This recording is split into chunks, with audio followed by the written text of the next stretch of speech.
निगारे उर्दू तीसरी जमात। उस्ताज़ा के हकूक़। उस्ताज़ा के हकूक़ से मुराद वो बुनियादी सहूलतें और आसानियाँ हैं जो उस्ताद को अपने शागिर्दों और माशरे की तरफ से हासिल होती हैं। इस्लाम में उस्ताद का मुकाम और मर्तबा बेहद बुलंद है, और इस बात का इससे बड़ा सबूत और क्या हो सकता है कि उस्ताद को रूहानी बाप कहा गया है। उस्ताद वो काबिल फ़ख्र हस्ती है जो अपने शागिर्दों को इल्म सिखाकर उन्हें काबिल इज़्ज़त इंसान बना देती है।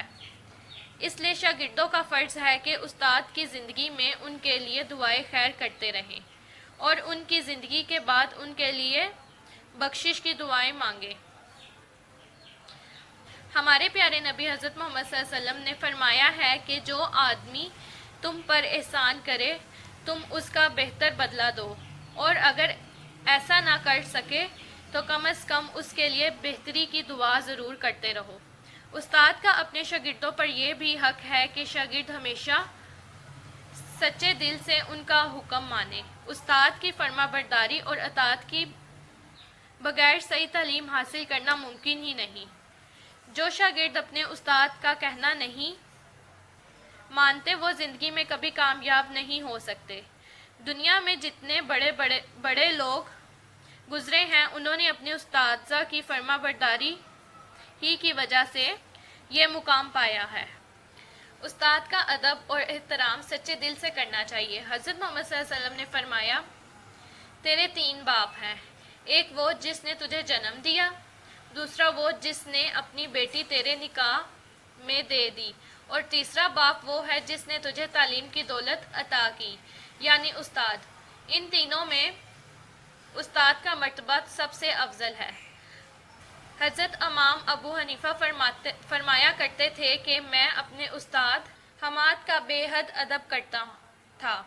वो जब तक ज़िंदा रहे मैंने उनके घर की तरफ कभी पाँव नहीं फैलाए कि मेरे नज़दीक ऐसा करना बेअदबी में दाखिल है। मशहूर है, बाअदब बानसीब, बेअदब बेनसीब। उस्ताद इस बात का सबसे ज़्यादा हकदार है कि उसका अदब किया जाए। दुनिया का कोई काम रुपए पैसे के बगैर नहीं चल सकता।